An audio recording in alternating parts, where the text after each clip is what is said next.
Welcome back to Sleepy History, where you can drift into a snooze with your favorite history tales. My name is River, and I will be your guide through the Salem Witch Trials. Help us grow our community by liking, subscribing, and leaving a comment. Part 1. A Village Afraid of the Dark. Tonight, we travel back more than 300 years to a place where fear spread faster than fire, where whispers became accusations, and where neighbors turned against neighbors. This is the story of the Salem Witch Trials. The year is 1692. The location is Salem Village, a small Puritan settlement in what is now Massachusetts. Life here was not easy. The winters were harsh. Disease was common. Food could be scarce.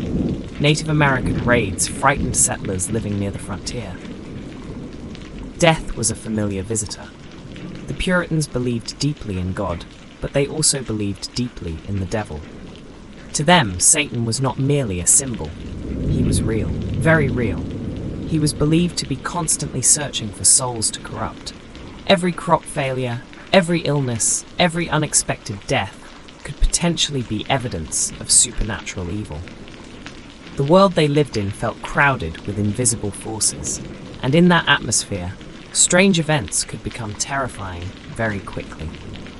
The trouble began in the household of Reverend Samuel Parris. Parris was the village minister. He lived with his family, including his daughter Betty, who was 9 years old, and his niece Abigail Williams, who was 11. During the winter of 1692, something unusual happened. The girls began behaving strangely. They screamed unexpectedly. They crawled beneath furniture. They twisted their bodies into uncomfortable positions.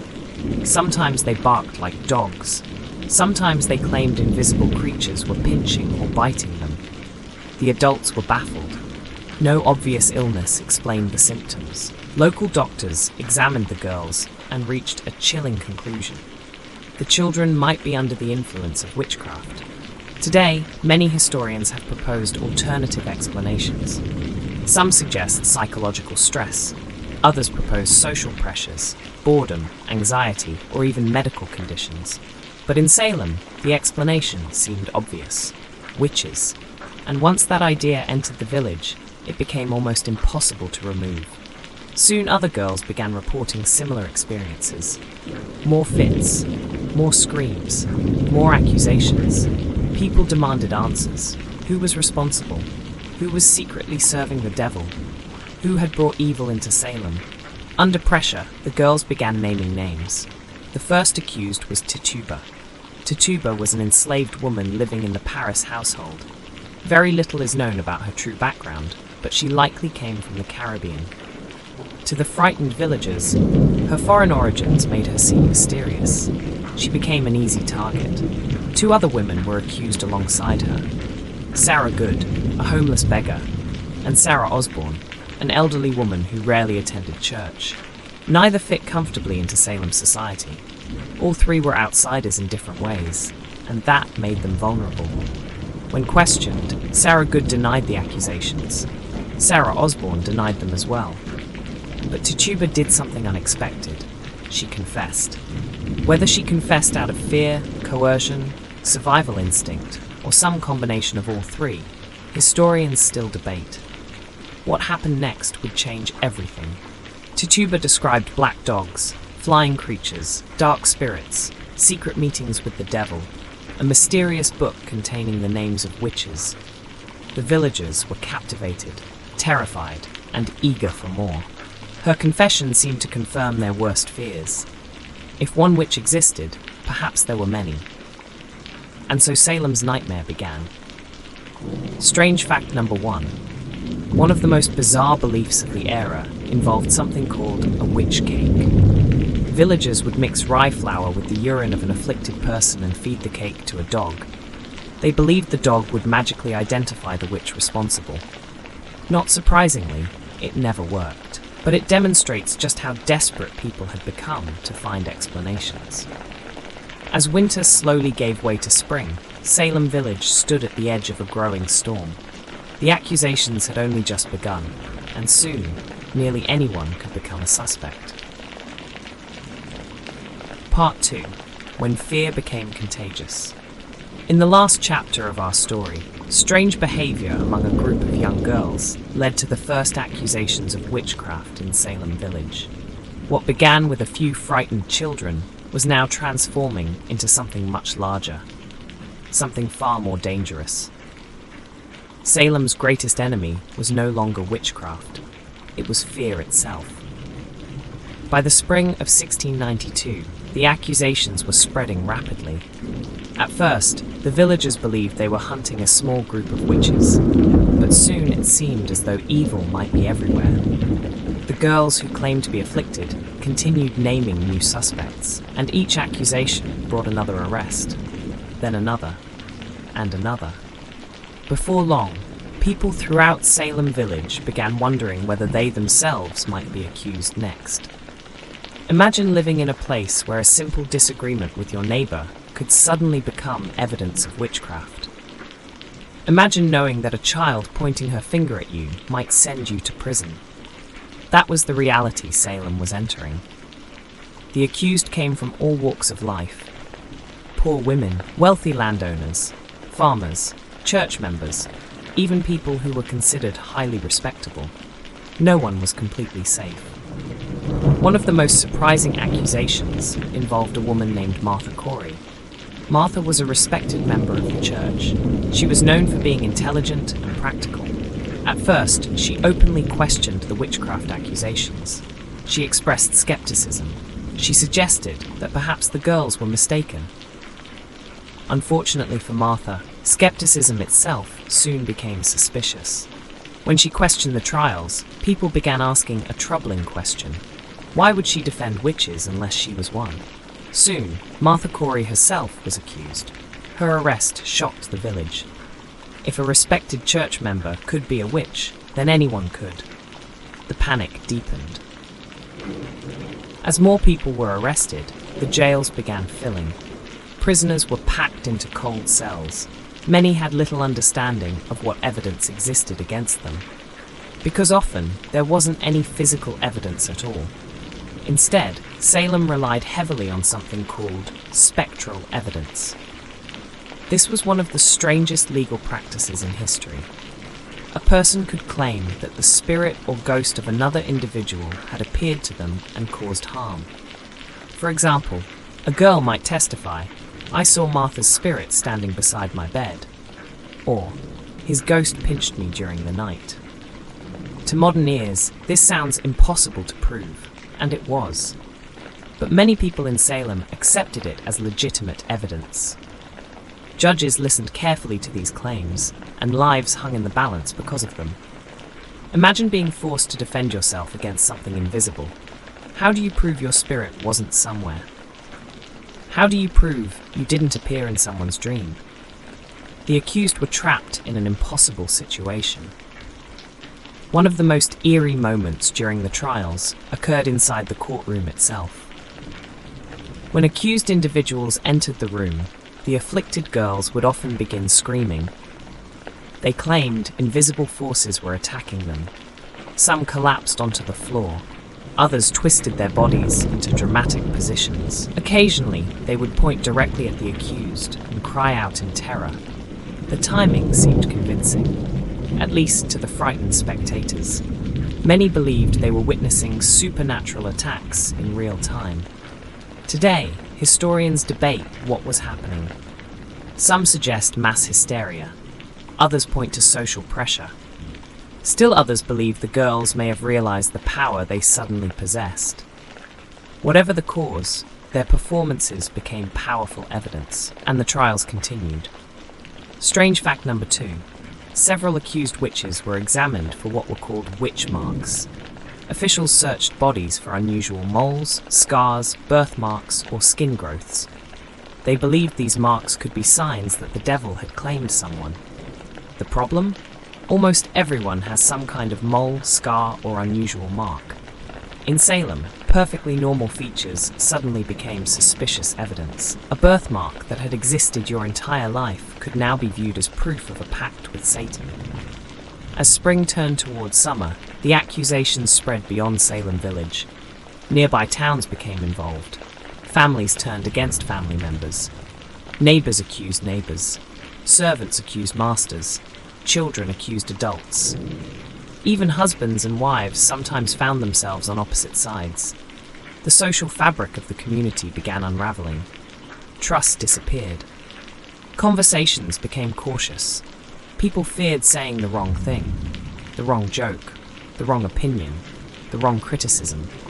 Because once accused, escaping suspicion was incredibly difficult. And there was another terrifying realization. Confessing often seemed safer than denying. Those who confessed to witchcraft were frequently spared execution. Those who insisted on their innocence often faced a much darker fate. This created a horrifying incentive. Tell a lie and survive. Tell the truth and risk death. Some prisoners chose confession, others refused. Their choices would soon lead Salem into its deadliest chapter. One accused man stood out among all the others. His name was John Proctor. Unlike many villagers, Proctor openly criticized the trials. He doubted the accusations. He questioned the motives behind them. And he did so publicly. That made him dangerous. Soon, accusations found their way to him as well. His wife, Elizabeth Proctor, was also accused. The couple became symbols of growing resistance. Yet resistance carried a price. The machine of fear was now moving too fast to stop. Part 3. Gallows Hill and the Crack in the Darkness. Our story reaches its darkest chapter. The fear that began with a handful of frightened girls has now spread throughout Salem like a sickness. The jails are crowded, the courts are busy, and the people of Salem believe they are fighting a hidden enemy. But there is a problem with hunting something invisible. Sooner or later, everyone begins to look suspicious.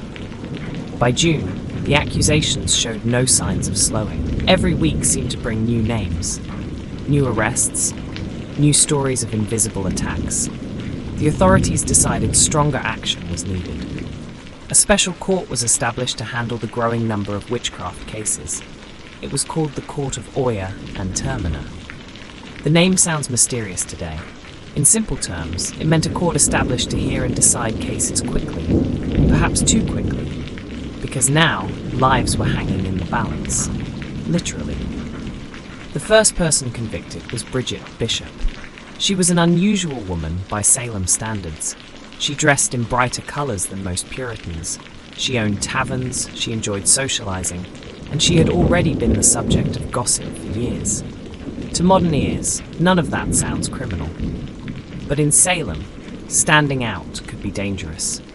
Being different could make people uneasy, and uneasy people often look for explanations. On June 10th, 1692, Bridget Bishop was taken to Gallows Hill. There, beneath an open sky, she became the first person executed during the Salem Witch Trials. The crowd watched, the noose tightened, and Salem crossed a line from which it could never return. The witch hunt had become deadly. After Bishop's execution, fear only intensified. Instead of calming the village, the hanging seemed to validate the accusations. Many people thought, if the court is executing witches, then witches must truly exist. The logic fed itself. Every execution created justification for the next, and so the machinery continued turning. More arrests, more accusations, more trials. Soon, entire families found themselves under suspicion. Mothers, fathers, sons, daughters. Nobody was safe. The devil, people claimed, was everywhere, and that belief made almost any accusation seem plausible. Inside the courtroom, strange scenes unfolded. The afflicted girls would suddenly scream, they would fall to the floor, they would point at the accused and claim invisible spirits were attacking them. Witnesses watched in horror, judges watched carefully, and many interpreted these performances as evidence. Imagine trying to defend yourself against a ghost. Imagine standing before a courtroom while someone claims your spirit is choking them. How could you prove otherwise? The accused faced an impossible task, and many were doomed from the beginning. One of the most respected people accused was a former minister named George Burroughs. Burroughs had once served as Salem's pastor. He was educated, well-spoken, respected by many. Yet he was accused of leading an entire army of witches. Some claimed he possessed supernatural strength. Others insisted he worked directly for Satan. The accusations had become increasingly fantastic, but by this point, few people dared question them. Burroughs was convicted, and in August he was brought to Gallows Hill. What happened next became one of the most famous moments in the entire Salem Witch Trials. Standing before the crowd, moments away from death, Burroughs began reciting the Lord's Prayer. Perfectly, word for word. This may not sound unusual today, but many Puritans believed that a true witch could not recite the prayer correctly.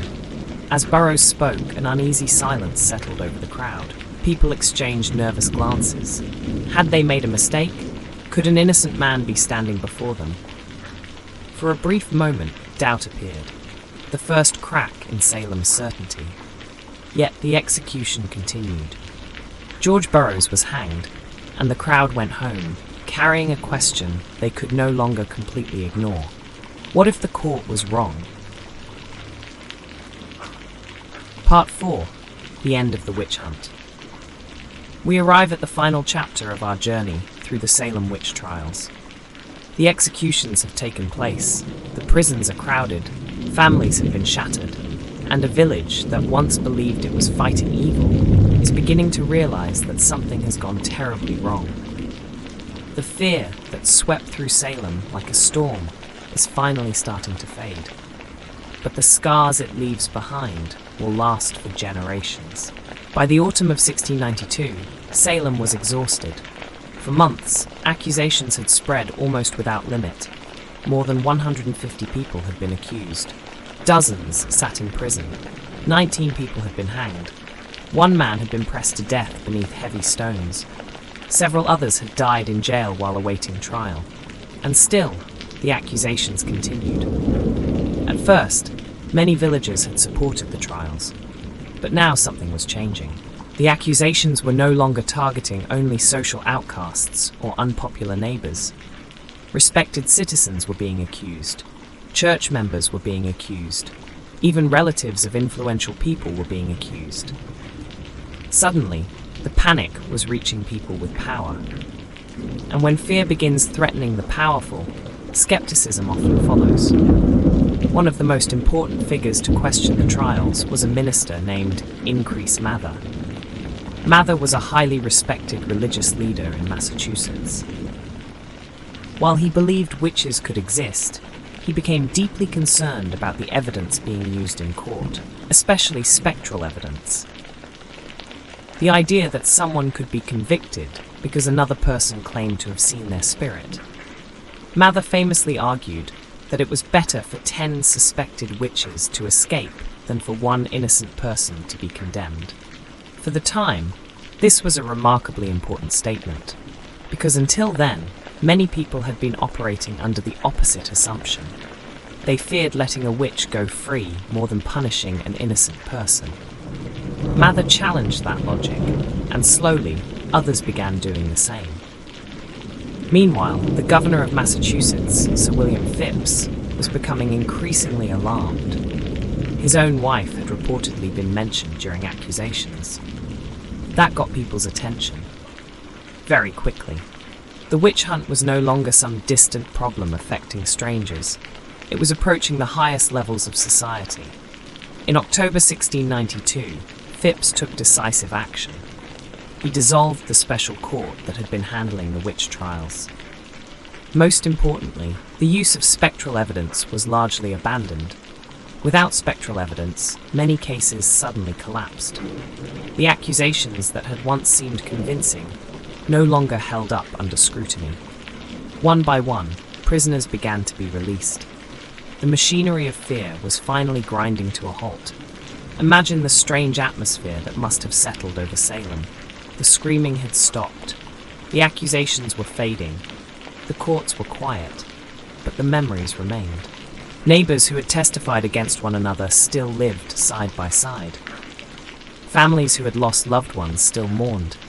People who had spent months in prison returned home. Yet nothing felt normal anymore. Trust had been broken.